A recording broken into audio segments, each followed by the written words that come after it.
Go yard. I got so much motherfucking design on right now. Break it down, bring it back, make it clap. I got 3 old thoughts, new block, where that thing. Bitches on my line, and you know they come strapped. Hold up. Assalamualaikum warahmatullahi wabarakatuh. Perkenalkan, nama saya Zikri Hakim. Saya di sini akan menjawab pertanyaan mengenai soal-soal UTS Islam Nusantara, yang dimana soalnya harus kami bikin video dengan 4 soal yang harus kami jawab, yang diberikan oleh dosen pengampu yaitu Bapak Rosadi. Pertama, apa saja yang Anda ketahui tentang Islam Nusantara?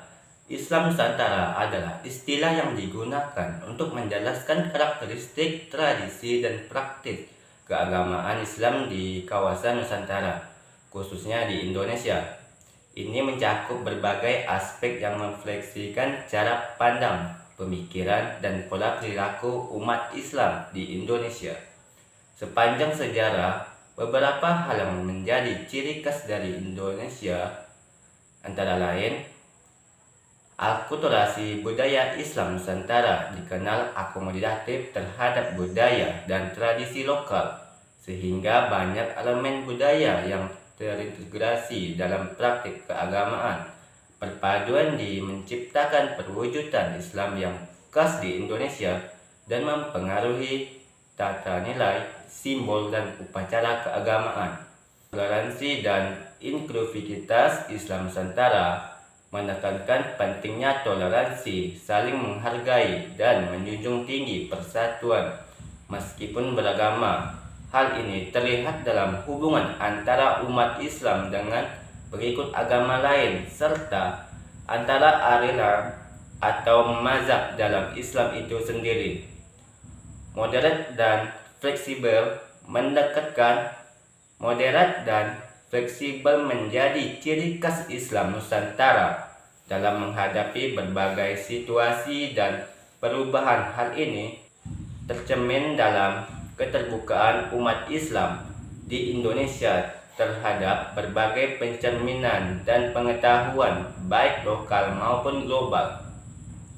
Peranan ulama dan pesantren umat Islam di Nusantara memiliki tradisi kuat dalam menjaga hubungan erat dengan ulama dan pesantren sebagai pusat pengetahuan dan pendidikan keagamaan. Pendidikan dan pesantren mencakup studi teks-teks klasik, fiqh, hukum Islam, dan tasawuf, misticisme, serta mengajarkan nilai-nilai kearifan lokal yang harus harmonis dan toleran. Penyebaran Islam melalui dakwah damai. Islam di Nusantara umumnya tersebar melalui dakwah damai, melalui jalur perdagangan, pendidikan, dan perkawinan. Wali Songo, 9 ulama yang dianggap memiliki peranan penting dalam penyebaran Islam di Jawa, menyampaikan ajaran Islam dengan cara yang mudah diterima masyarakat lokal, terutama dengan menggunakan seni dan budaya Indonesia seperti wayang, musik, dan puisi sebagai media dakwah.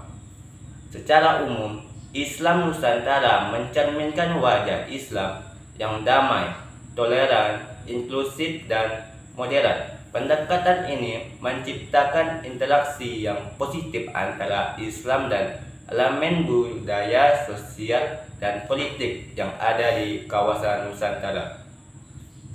Soal yang kedua, apa saja dasar epistemologi dan konsep Islam Nusantara?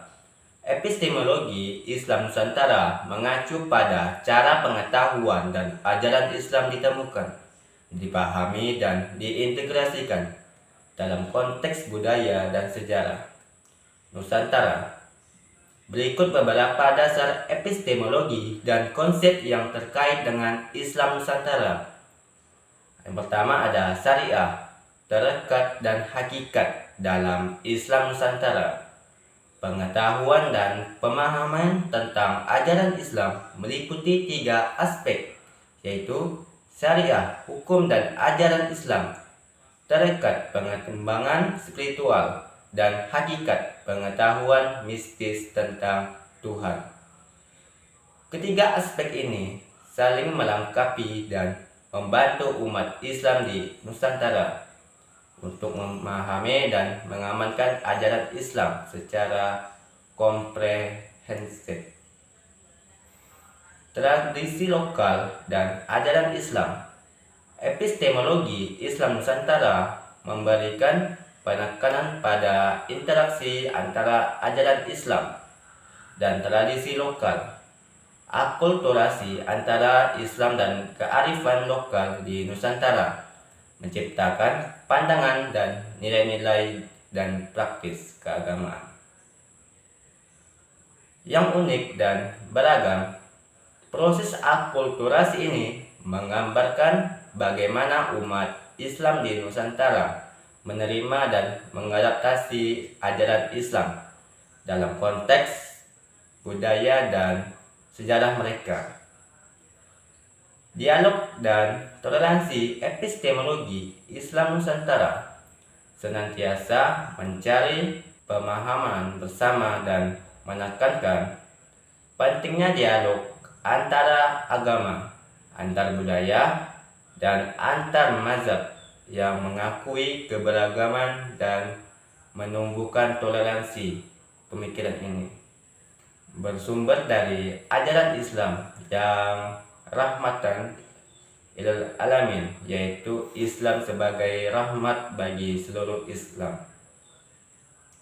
Tradisi pembelajaran dan peran ulama. Pandangan epistemologi Islam Nusantara mengakui peranan penting ulama dan pesantren dalam pengajaran ajaran Islam yang moderat, inklusif, dan toleran.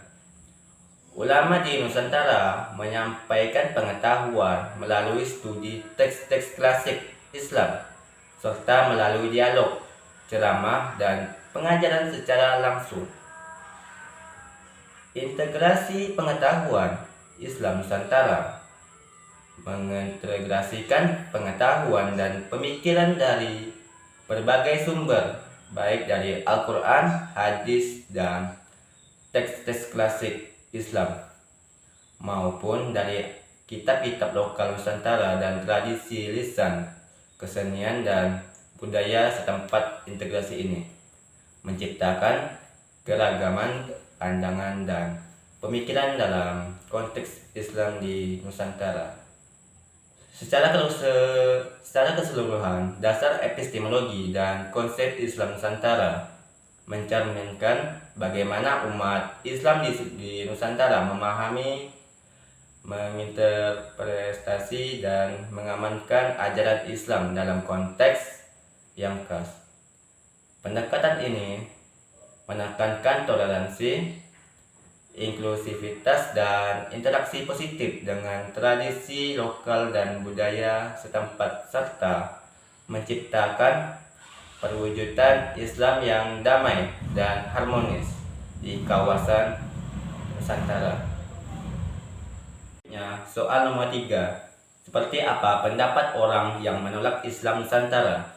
Orang-orang yang menolak konsep Islam Nusantara memiliki beberapa pandangan dan alasan, antara lain kecurigaan terhadap sinkretisme.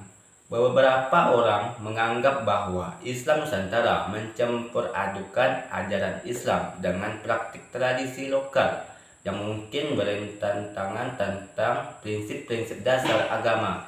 Mereka merasa bahwa praktik tersebut dapat menyebabkan sinkretisme atau penggabungan antara kepercayaan yang berbeda, yang berpotensi melemahkan ajaran Islam yang murni. Perspektif Puritan dan literal yang menolak Islam Nusantara mungkin lebih cenderung mengikuti pendekatan yang lebih Puritan dan literal dalam memahami ajaran Islam. Mereka percaya bahwa ajaran Islam seharusnya diikuti secara ketat dan tanpa pengaruh dari faktor luar seperti tradisi lokal atau budaya. Kekhawatiran akan fragmentasi. Beberapa orang mungkin khawatir bahwa konsep Islam Nusantara akan menciptakan perpecahan dalam umat Islam dan mengurangi kesatuan. Mereka merasa bahwa mengidentifikasi satu bentuk Islam sebagai Nusantara secara implisit mengakui adanya perbedaan yang mungkin memecah belah komunitas muslim. Globalisasi dan penyeragaman. Di era globalisasi, beberapa orang menilai pentingnya penyeragaman pemikiran dan prinsip-prinsip Islam melintas di batas-batas geografis. Mereka berpendapat bahwa pemikiran yang lebih universal akan memudahkan umat Islam di seluruh dunia untuk berinteraksi satu sama lain dan mengatasi tantangan yang mereka hadapi bersama. Aspirasi politik dan ideologis. Sebagian orang yang menolak Islam Nusantara mungkin memiliki alasan politik atau ideologis. Misalnya, mereka mungkin percaya bahwa suatu kelompok atau gerakan keagamaan yang lebih radikal atau konservatif lebih sesuaikan dengan pandangan mereka tentang bagaimana Islam seharusnya dipraktikkan. Perlu diingatkan bahwa pandangan ini mewakili pilihan-pilihan individu dan dapat bervariasi dalam nuansa dan intensitas. Diskusi dan keterbukaan untuk berbagai perspektif dan pemikiran yang berbeda sangat penting dalam menciptakan toleransi dan saling pengertian di antara umat Islam bermazhab yang beragama. Soal yang terakhir yaitu nomor 4. Masyarakat Kalimantan Barat menganut beragama-agama. Apakah Islam Nusantara bisa menciptakan semangat toleransi antara pemeluk agama? Islam Nusantara memiliki potensi yang baik untuk menciptakan semangat toleransi antar pemeluk agama, termasuk di Kalimantan Barat. Kalimantan Barat yang memiliki masyarakat yang beragama-agama. Berikut beberapa pandangan yang mendukung konsep Islam Nusantara dalam upaya menciptakan toleransi antara pemeluk agama di Kalimantan Barat.